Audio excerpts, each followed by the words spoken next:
Omset anjlok hingga 45%, gudang garam auto tarik rem. Tapi kenapa ini justru tindakan yang cerdas? Kalau perusahaan sebesar gudang garam aja bisa mengalami penurunan omset sampai 45%, apa kabar bisnis kita yang masih skala UMKM?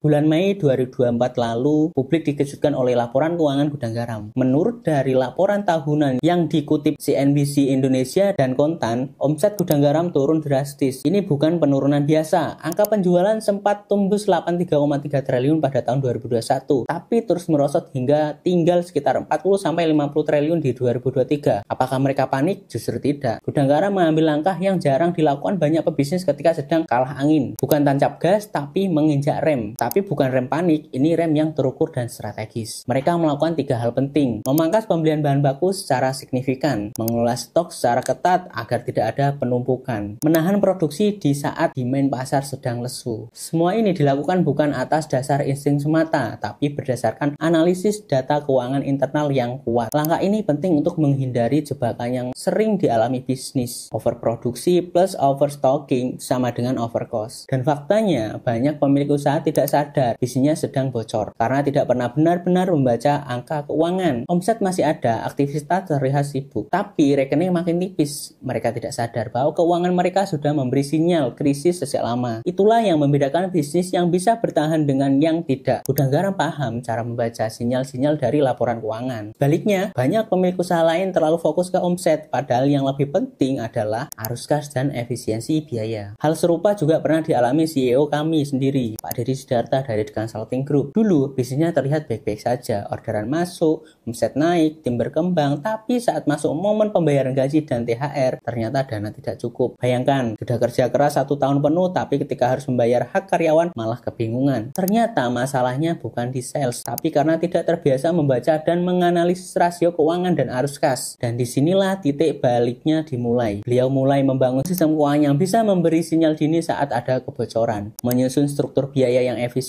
dan membiasakan diri dengan evaluasi bulanan yang berbasis data, bukan sekedar feeling. Sekarang saya mau tanya, apakah Anda merasa bisnis masih aman karena omsetnya lumayan? Apakah Anda sering menyimpan stok tanpa tahu berapa lama barang itu tertahan? Apakah Anda masih membuat keputusan produksi atau pembelian tanpa forecast atau data? Kalau jawaban Anda iya di salah satu, mungkin saatnya Anda menginjak rem, bukan gas. Bukan berarti berhenti, tapi berhenti sejenak untuk evaluasi dan menata ulang sistem keuangan Anda. Dan disinilah kami bisa bantu. Di The Consulting, kami sering menangani bisnis-bisnis yang secara kasat mata baik-baik saja, tapi ternyata arus kasnya berdarah-darah. Lewat sesi konsultasi online, kami akan bantu Anda untuk menelusuri aliran uang dari awal hingga akhir, mendeteksi titik-titik kebocoran yang sering tidak disadari, menyusun ulang sistem laporan dan pengambilan keputusan berdasarkan angka. Bukan tools yang ribet, tapi solusi yang langsung bisa diterapkan ke bisnis Anda hari ini juga. Dan semua proses ini bisa Anda mulai cukup dengan klik link di deskripsi video ini. Sekarang mari kita bahas kenapa gudang garam bisa cepat tanggap. Menurut laporan Bursa Efek Indonesia, laba bersih gudang garam sempat turun tajam dari 7 triliun ke 2 triliun dalam waktu 2 tahun. Hal ini terjadi akibat naiknya cukai rokok, inflasi biaya bahan baku, dan perubahan perilaku konsumen yang makin peka terhadap harga. Tapi bukannya terus mengejar volume, mereka justru kurangi resiko dengan menahan produksi, kontrol pengeluaran dengan lebih ketat, dan tidak memaksa ekspansi yang bisa jadi bumerang. Langkah mereka mencerminkan satu hal penting. Bisnis yang sehat adalah bisnis yang mampu bertahan saat badai datang. Dan cara bertahan bukan hanya dari revenue,